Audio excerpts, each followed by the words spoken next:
boa tarde, galerinha! Sejam todos muito bem-vindos a mais uma das nossas aulas aqui do curso técnico de informática do canal Educação.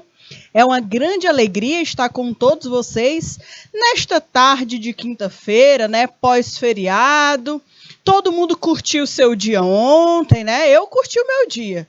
Vocês aproveitaram o feriado de vocês, do Dia das Crianças? Certo? Espero que vocês tenham aproveitado o dia de ontem para descansar, né? Revigorar as forças. E hoje nós daremos continuidade às nossas aulas, tá certo, galerinha?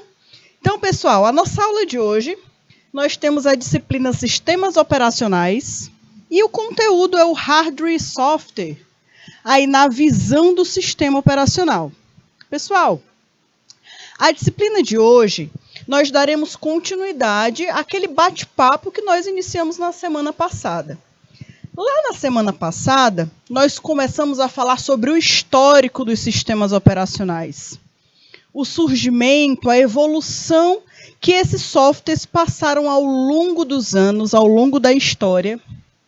E como que essa evolução foi importante para todo o aperfeiçoamento dos computadores, né? Então, lá na disciplina de arquitetura e manutenção de computadores, nós começamos a falar da grande importância da criação dos computadores, da evolução desses sistemas computacionais. E agora, nós veremos essa evolução. Na última aula, nós visualizamos essa evolução, mas no olhar do software, no olhar do SO, no olhar do sistema operacional. Então, esse conteúdo, hardware e software, nós já também estudamos lá em arquitetura, porém, na visão de hardware, tá? Então, agora nós veremos esse conteúdo de hardware e software, mas na visão do sistema operacional, ok? Então, pessoal, vamos dar início à nossa aula de hoje. E aqui o roteiro da aula de hoje. Primeiro ponto, objetivo de conhecimento. É que a gente consiga compreender melhor o que é o hardware, o que é o software, na visão do SO. Porque o SO, ele tem todo o jeitinho dele de ser dentro de um sistema computacional. Ele é responsável por muitas coisas, né? Lá na manutenção de computadores, a gente falava muito do processador. Que o processador é que não parava de trabalhar, que comandava tudo, que tudo que acontecia no sistema computacional, o processador de alguma forma sabia o que era que estava acontecendo. Aqui, na visão do software, quem sabe de tudo que está acontecendo é o SO. Então, na visão do software, o que fica responsável por tudo, que gerencia tudo, é o SO, é o sistema operacional, tá bom? Objetivo, analisar a importância do sistema operacional nos componentes que fazem parte de um sistema computacional ou de um computador. Compreender a relação do SO com os processadores, a memória, disco rígido, dispositivos de entrada e saída, os barramentos, tá? E também o processo de inicialização da máquina. E aí, no finalzinho da aula, tem algumas questões que eu vou disponibilizar para vocês aí também tentarem relembrar o que foi que a gente conversou ao longo da aula de hoje. Tá certo, turma? Então, vamos lá, pessoal, vamos começar a nossa aula de hoje. E aí, pessoal, para relembrar vocês, porque essa disciplina é nova, mas o conteúdo já é velhinho. Vocês já viram muito desse conteúdo, que é o sistema operacional. Então, pessoal, a primeira coisa que a gente precisa relembrar é que um sistema operacional, ou um SO, ele é um conjunto de rotinas. Ele é um conjunto de rotinas que são executadas pela máquina, tá certo? Então, a primeira coisa que a gente precisa fixar no coração, fixa aí na mente de vocês e no coração de vocês, que o sistema operacional ele é um conjunto de rotinas e também de serviços executados aí pelo computador. E ele tem objetivos bem específicos. Nós já trabalhamos, na verdade, nós já estudamos nas aulas anteriores os principais objetivos de um SO no sistema computacional. O primeiro deles, galerinha, que traz muito impacto para um sistema computacional, é justamente esse layout, né? O layout é esse vínculo que o SO permite que o usuário, que somos nós, possamos utilizar da melhor forma o computador. A gente consegue passar instruções para a máquina e a máquina consegue dar retorno dessas instruções para a gente e a gente só consegue entender tudo que está acontecendo graças aí ao nosso colega SO, Sistema Operacional, tá bom?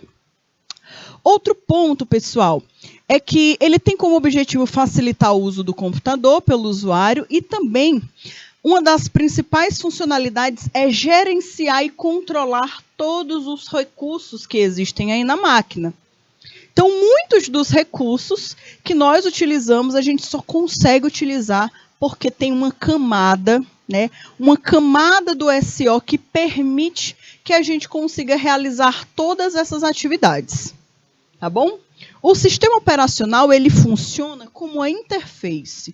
Essa interface que possibilita que o usuário utilize da melhor forma possível.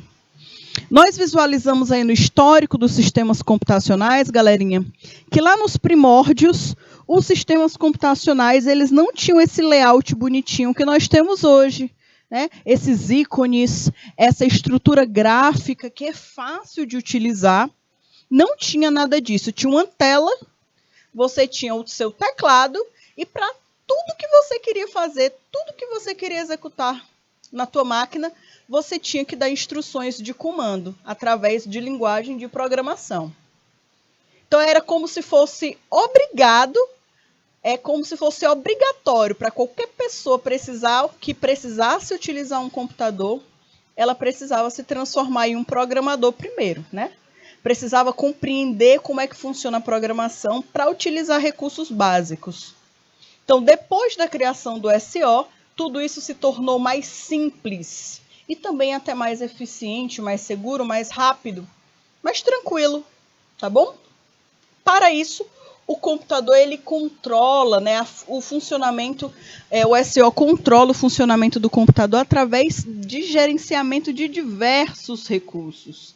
Então, todos esses recursos eles acabam sendo gerenciados pelo SO, tá bom? Outro ponto.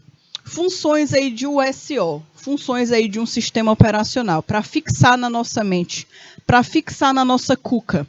O SO ele possui funções bem específicas, tá? A primeira das funções, que é muito importante dentro de um sistema operacional, é esse recurso, são os recursos que ele facilita o acesso pelo usuário. Então, o usuário ele tem facilidade de usar os recursos computacionais, graças ao SO. Um outro ponto muito importante é o compartilhamento dos recursos do computador de forma organizada e protegida.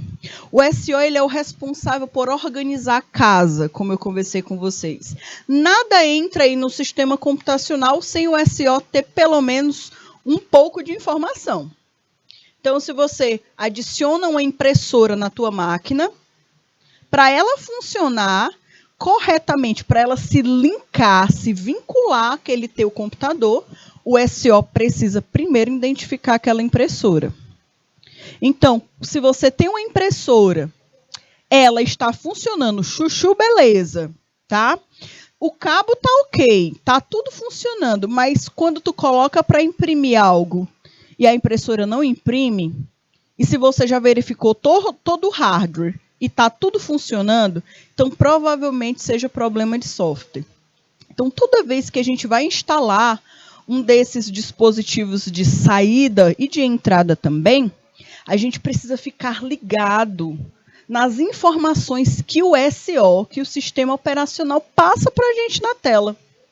Então, quando eu adiciono uma impressora no meu notebook ou no computador pessoal de mesa, a primeira coisa que o sistema operacional faz, ele verifica que tem um dispositivo novo na entrada USB daquela máquina. E ele vai te dar essa comunicação.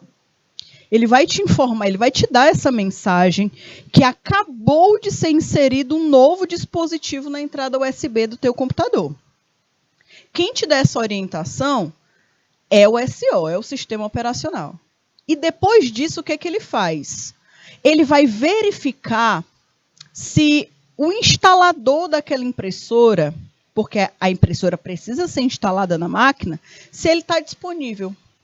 Então, a partir do Windows 7, todos os softwares, né, os programas, normalmente quando você coloca uma impressora na tua máquina, automaticamente o sistema operacional já baixa o instalador e ele mesmo instala.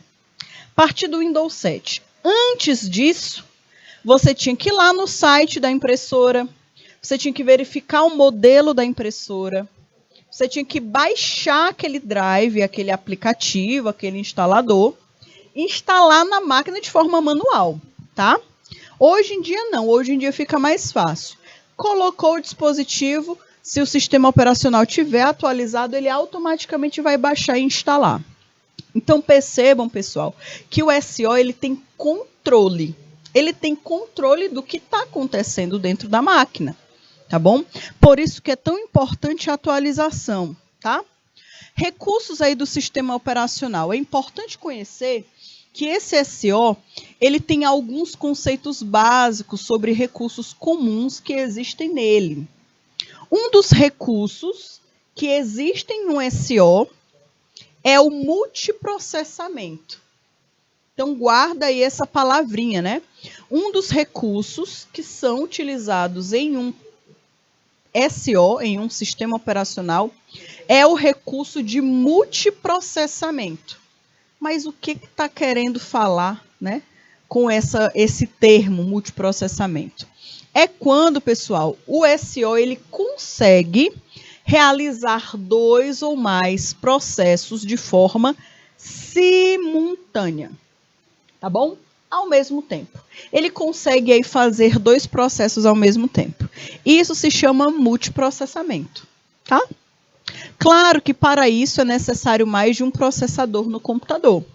Não confundir multitarefa, tá? Porque esta simula apenas a execução de um processo. Mas a gente não vai entrar muito nessa parte aqui não, que vai ter um momento específico para isso. Então eu quero que vocês saibam que multiprocessamento é quando o SO consegue executar mais de um processo de forma simultânea. Agora, a multiprogramação. O que está acontecendo na multiprogramação? Esse recurso, pessoal, é o recurso que capacita, que torna capaz que o sistema operacional execute vários programas na memória de forma simultânea. Então, a gente conversou anteriormente que a memória do computador ela é muito requisitada. É um recurso que é muito requisitado por todos os dispositivos, certo? Cada dispositivo vai precisar de uma fatia da memória, de uma fatia do processador para funcionar. E quem é que faz o gerenciamento desses recursos? É o sistema operacional. Ele vai fazer o gerenciamento de qual recurso deve utilizar mais a memória, por quanto tempo. Então, ele vai fazer esse gerenciamento de todo esse controle do uso da memória RAM, da memória do computador de forma simultânea, tá? Pessoal, a parte do time, ele é um outro recurso que é a capacidade que o sistema operacional tem de compartilhar o uso do processador ao longo do tempo entre os vários processos em execução. Esses processos, eles acabam sendo executados um de cada vez, de forma sequencial, mas com a fatia de tempo dada a cada processo, tá? Cada fatia dessas de tempo, ela acaba sendo muito pequenininha, mas o SO controla. Ele, mesmo sendo bem pequeno, bem rápido o tempo que cada processo precisa utilizar, ser executado no processador, o SO precisa gerenciar isso, porque senão se torna bagunça, tá? Vai acabar se tornando uma bagunça, processos que precisam ter prioridade, que precisam de mais tempo no processador, vão acabar não tendo o tempo suficiente, vai se tornar mais lento o computador, então isso gera uma confusão gigante.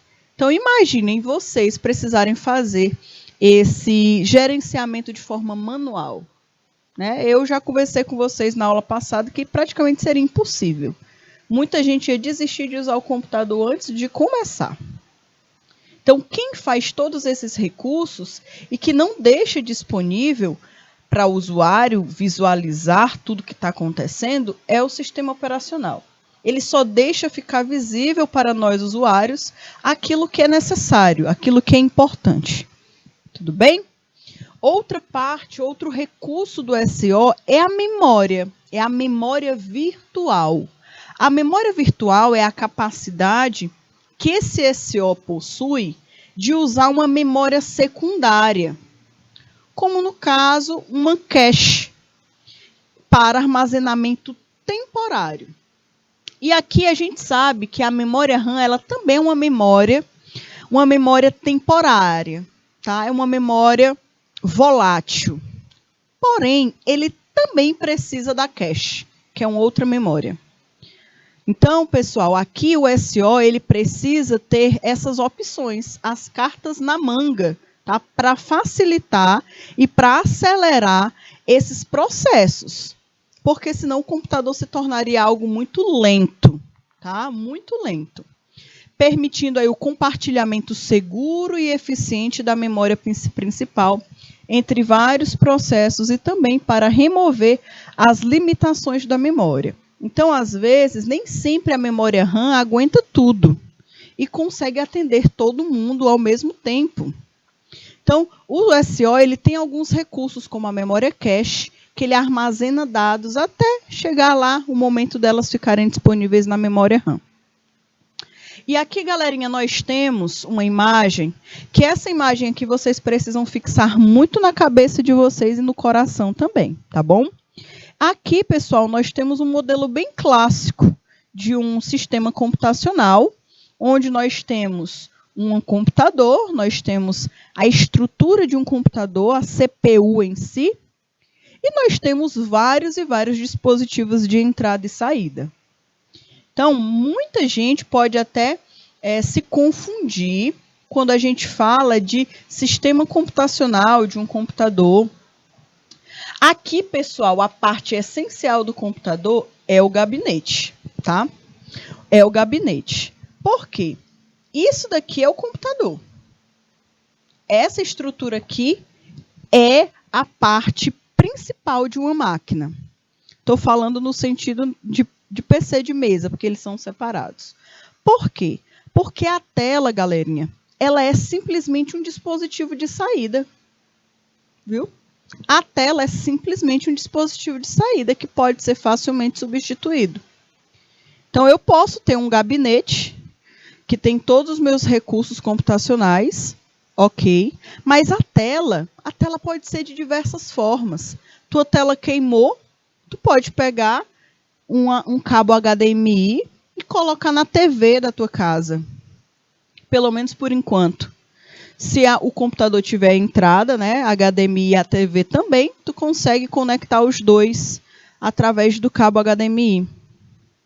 Se você tem, por exemplo, um data show, você consegue conectar teu computador para o dispositivo de saída se transformar aí através do data show.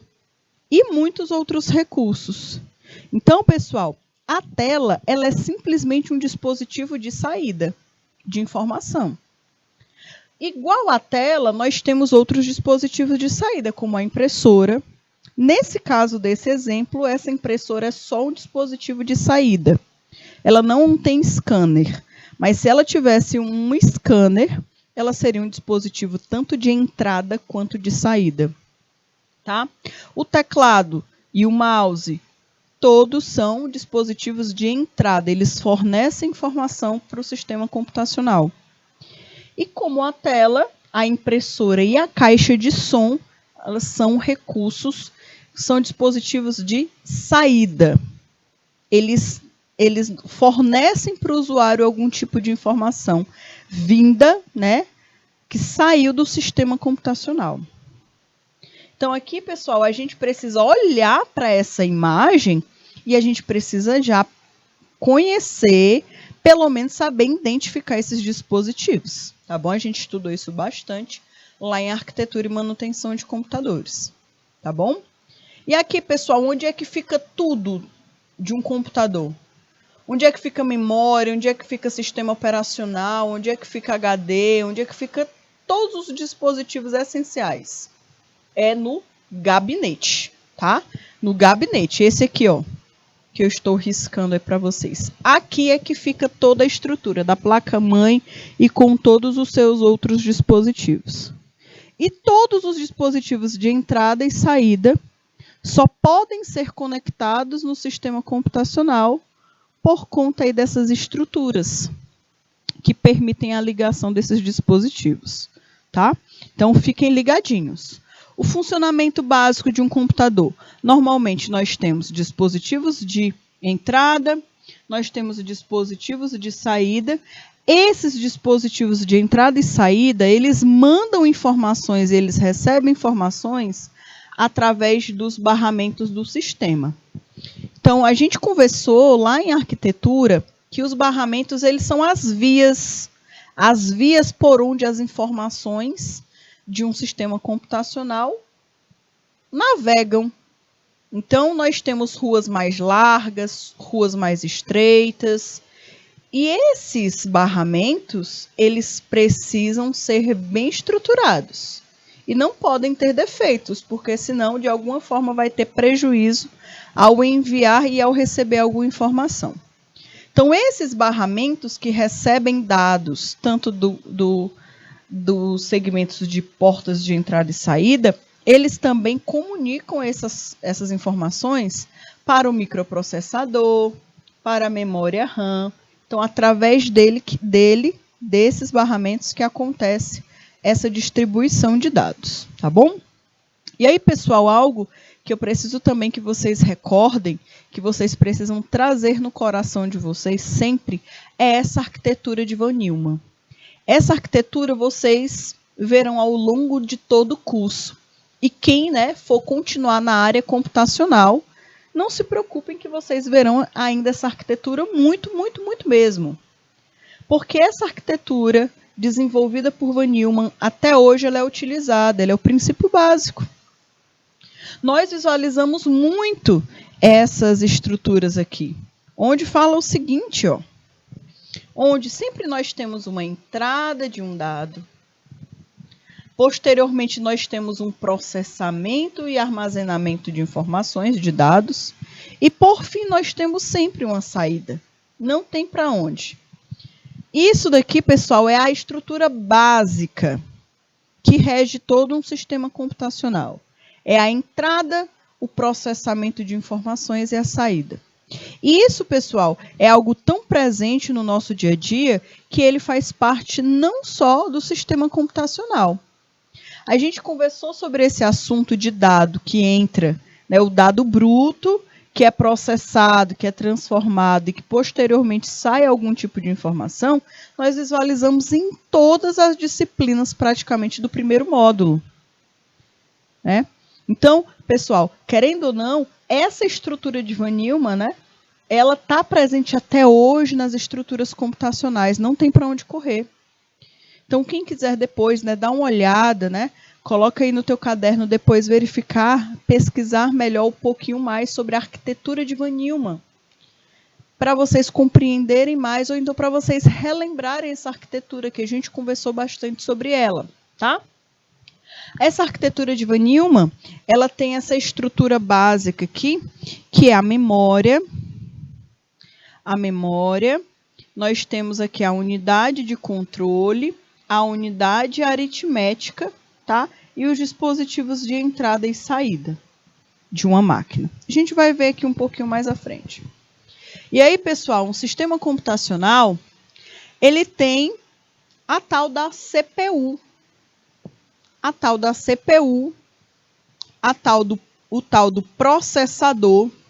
E aí eu queria saber de vocês, se vocês estão lembrados qual é o papel principal de um processador. Vocês estão lembrando aí qual é o papel principal de um processador? Me digam aí o que vocês acham.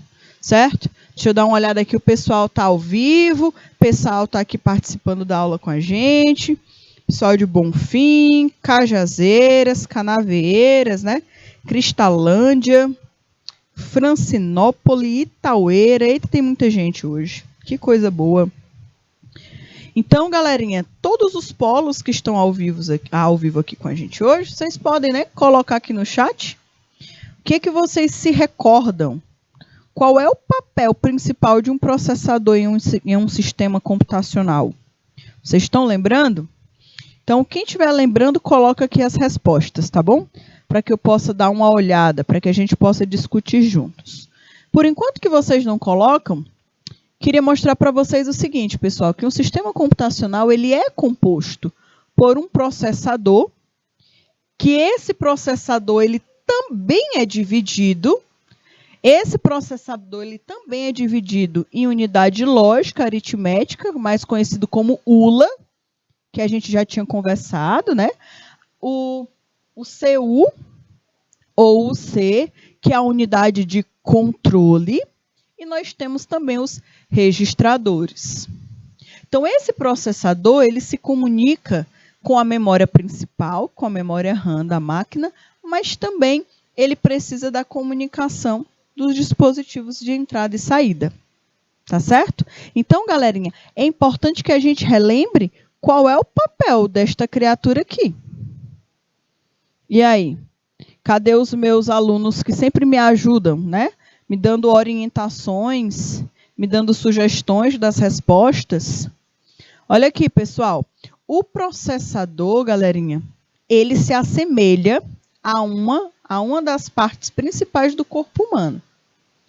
A gente pode até, a gente normalmente dá o nome de uma das partes do nosso corpo, nós damos um nome para ele. Alguém está lembrando aí o que é? Galerinha ainda está dormindo, né? Olha aqui, pessoal. O processador, ele é conhecido como o cérebro da máquina. É lá onde é que fica todos os processamentos. É onde acontece tudo. Onde todas as informações que entram na máquina, normalmente elas passam por ele para conhecer um pouquinho mais, né? Para saber para onde é que essa informação deve seguir. Ó, o Joel tinha escrito aqui que, no caso, é o cérebro, né, do computador. E está correto, tá? Então, pessoal, é importante que vocês tenham esse entendimento sobre o que é um processador. A gente já conversou bastante sobre esse dispositivo. E aí, galerinha, a gente vai falar agora um pouco sobre o hardware, mas nós vamos falar sempre do hardware um pouco mais voltado para a parte do sistema computacional. Sistema operacional, no caso. Aqui eu trouxe para vocês essa placa, tá? Uma plaquinha que aqui tem vários dispositivos, tem várias estruturas nessa placa. E eu queria que vocês observassem essa parte bem aqui de cima. Essa partezinha bem aqui de cima é justamente o local onde fica a USB. A USB. E o que hoje, né, normalmente a gente consegue conectar a uma USB de uma máquina? Você consegue se lembrar aí o que a gente pode conectar na USB de uma máquina? Quais são os dispositivos que nós podemos conectar na USB da nossa máquina, do nosso computador? Antigamente, não existia USB. Antigamente, para a gente conectar um mouse no computador, tinha que ter a entrada de mouse específica. Para a gente colocar, por exemplo, o teclado, igual, deixa eu dar uma olhada aqui, o José, né? O José Henrique. O José Henrique respondeu que um dos dispositivos que nós podemos conectar é o mouse e o teclado. Está corretíssimo, é isso mesmo. Esses são alguns dos exemplos. Mas antigamente a gente não conseguia fazer isso. Nem tinha, né, USB antigamente. Então, para cada dispositivo, pessoal, a gente precisava de uma entrada diferente. Então, já imaginaram hoje todos os computadores? Para uma impressora, imagine, a impressora da Epson tinha que ter uma entrada. Uma impressora da Canon tinha que ter uma entrada. Antigamente era tão arcaico assim, que às vezes para alguns modelos de impressora tinha que ter uma entrada específica na máquina. aí realmente ficava difícil da máquina não ser grande, né, e pesada. Então, isso dificultava muito e também encarecia bastante os produtos. Foi que criaram aí uma conexão universal. A gente falou sobre isso na evolução das máquinas, lá em arquitetura e manutenção de computadores. E aí surgiu o USB, que se transformou em um padrão, uma padronização. Hoje em dia a gente não encontra mais aqueles mouses que não utilizam mais essa entrada USB, que utilizava outro tipo de entrada. Agora tudo é USB. Se você compra um webcam, tem USB. Se você compra uma impressora, vai ter a conexão USB. Se você compra um celular hoje em dia, é comum agora os carregadores, eles não virem aí a fonte de carregamento colada com o fio. Não, normalmente vem a fonte e o fio separado com a entrada USB também. Isso para facilitar, pessoal. Isso aqui acabou o quê? Acabou fazendo com que os recursos se tornassem até mais baratos. Tá? Então, a porta USB ela é muito importante. Mas por que eu estou falando isso para vocês da USB? Porque qualquer dispositivo que é conectado nessa USB, para a máquina entender que tem algo conectado nela, o SO precisa aceitar. O SO precisa ficar sabendo. Então, se você liga uma webcam no teu computador e ela tem algum tipo de software ou qualquer permissão para funcionar, o SO precisa saber e ele vai te dar essa notícia. Olha, acabou de ser instalado, acabou de ser inserido um novo dispositivo na entrada USB. Tudo, um pendrive, tudo o SO consegue detectar, tá bom? Uma outra entrada que vocês podem observar aqui, que com certeza vocês estão estudando, é a entrada do cabo de rede. Vocês vão estudar ou estão estudando lá em redes de computadores. E é padrão, pessoal, normalmente é comum vocês encontrarem essas entradas em uma placa-mãe. Outra entrada também é o HDMI. Olha aqui. Antigamente, não tinha HDMI. Hoje em dia o HDMI já é uma grande evolução, por quê? Se você quer conectar o teu computador em um data show, por exemplo, um retroprojetor, antigamente nós tínhamos só a saída de imagem, de vídeo. Hoje em dia nós temos tanto a saída de vídeo quanto a saída de áudio. Então, se você conecta o seu notebook em um data show através da entrada HDMI, que é essa que eu acabei de circular para vocês, se aquele data show tiver uma caixinha de som, normalmente, você vai escutar, você vai visualizar o vídeo que está sendo rodado e você vai escutar também o som que vai ser transmitido através do data show. Por quê? Porque o HDMI ele tanto transmite imagem quanto som também. Então foi uma grande evolução o HDMI, tá certo? E isso aqui, pessoal, só é possível porque o SO consegue controlar. Ele sabe o que está acontecendo em todas as partes da máquina, tá bom? Outro ponto que a gente precisa ir relembrar são esses dispositivos, né? Os dispositivos físicos, os periféricos de entrada e saída. São os componentes físicos que compõem o sistema computacional, são os hardwares. Eles normalmente são agrupados nas unidades funcionais de processador, memória e dispositivos de entrada e saída. O hardware, pessoal, ele também tem um outro hardware que é muito importante em um sistema computacional, é o processador da máquina. Lá em arquitetura e manutenção de computadores, a gente conversava muito que o processador era o carinha que não parava de trabalhar. ele trabalhava a todo tempo. Trabalhava tanto que até superaquecia e ele precisava de um ventilador dedicado só para ele, para retirar todo aquele calor. E além disso, ainda precisava receber sempre uma pasta térmica para deixar ele com a cabeça fria, né? Porque senão ele poderia dar defeito. Trabalhava muito. Na parte de hardware, o hardware que mais trabalha é o processador. Agora, falando de software, quem mais trabalha é o SO, né? Porque do mesmo jeito que o processador não para de funcionar, o SO também não sossega o juízo. A todo tempo ele está trabalhando. Então, o processador ele tem a função de controlar e executar essas instruções presentes na memória principal através de operações básicas, como no caso, a gente conheceu lá na ULA, na unidade lógica aritmética, que é somar, subtrair, comparar e muitos outros.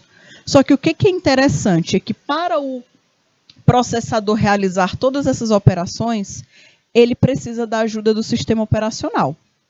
Porque senão ele não sabe qual é a tarefa que ele tem que receber, o que é que ele tem que fazer, quanto tempo que aquele processo vai ficar sendo executado nele. E quem dá essas orientações é o SO, tá bom? O processador, pessoal, ele é composto por 3 partes. Eita, que essas daí a gente estudou bastante. Primeiro delas é a unidade de controle, a segunda é a unidade lógica aritmética e a terceira são os registradores. Então, relembrem aí, refresquem a mente de vocês, tá? E aqui nós temos um esquema gráfico que mostra essas 3 estruturas. A unidade lógica aritmética, que é a ULA, lembrem-se que ela é a responsável por fazer todas as operações lógicas, né, e matemáticas. Se lembrem, pessoal, que o computador ele foi criado para ser uma máquina de calcular. Então, o seu princípio é realizar cálculos. Então, se o computador foi feito para ser uma máquina de calcular, e até hoje o seu princípio básico é esse, e essa criaturinha aqui é responsável por toda a parte lógica e aritmética da máquina, então ela tem uma grande importância no bom funcionamento de um computador. A ULA, tá? A ULA, não se esqueçam desta palavra. Responsável pela lógica, testes e comparações aritméticas, somas e subtrações. Então, normalmente, em toda ULA, há uma entrada de dados, entra-se normalmente 2 números, né, que podem ser variados entre 0 e 1, dependendo da operação lógica e aritmética que esses números irão passar, vai sair um resultado, um único resultado, tá? Um resultado aí específico. Isso aqui, pessoal, se dá através das portas, né? Das portas lógicas.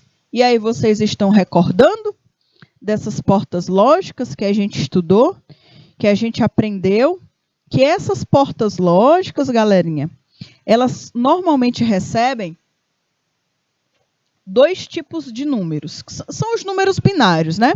Recebem somente 0 e 1. O 0, ele quer falar, lá na parte de circuitos elétricos. O 0 se refere-se à ausência de energia. E o 1 refere-se à presença de energia. Então, galerinha, essa porta lógica que ela recebe ou 0 ou 1. Ou tem ou não tem energia.